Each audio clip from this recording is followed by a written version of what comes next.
T20 ప్రపంచ cup 2026 ప్రారంభానికి ఇంకా సుమారు 1.5 నెలల సమయం మాత్రమే ఉంది. ఈ టోర్నమెంట్ ఫిబ్రవరి 7 నుంచి భారత్, శ్రీలంక వేదికగా ప్రారంభం కానుంది.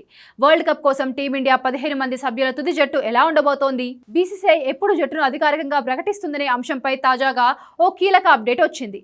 భారత జట్టు ప్రకటన కోసం అభిమానులు ఎక్కువ కాలం వేచి ఉండాల్సిన అవసరం లేదు. దీనికి సంబంధించి బీసీసీఐ వర్గాలు ఓ కీలక సమాచారాన్ని వెల్లడించాయి. న్యూజిలాండ్తో జరగబోయే టీ20 సిరీస్కు ఎంపిక చేసే స్క్వాడ్ దాదాపుగా ప్రపంచ కప్లో కూడా కొనసాగే అవకాశం ఉంది. న్యూజిలాండ్ సిరీస్ ప్రపంచ కప్ కోసం టీమిండియా 15 మంది సభ్యుల స్క్వాడ్ను జనవరి 2026 మొదటి వారంలో అధికారికంగా ప్రకటించే అవకాశం ఉంది. గౌతమ్ గంభీర్, సూర్యకుమార్ యాదవ్ వంటి వారు న్యూజిలాండ్ సిరీస్ను ప్రపంచ కప్కు సన్నాహకంగా ఉపయోగించుకోవాలని చూస్తున్నారు.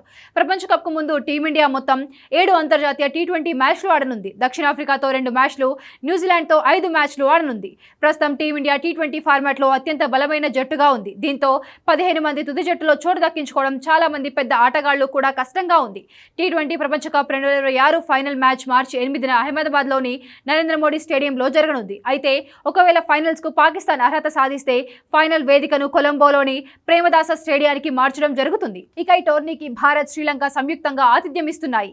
దీనికి సంబంధించిన ఫేజ్ 1 టికెట్ విక్రయాలు ఇప్పటికే ప్రారంభమయ్యాయి. భారత్లో టికెట్ ధరలు కేవలం ₹100 నుంచే మొదలవుతున్నాయి. తొలి విడతలో 20 లక్షలకు పైగా టికెట్లు అమ్మకానికి అందుబాటులో ఉన్నాయి. రెండో విడతకు సంబంధించిన వివరాలను ఐసీసీ త్వరలోనే ప్రకటించనుంది. భారత్, శ్రీలంకలోని 8 స్టేడియాల్లో ప్రపంచ కప్ మ్యాచ్లు జరుగుతాయి.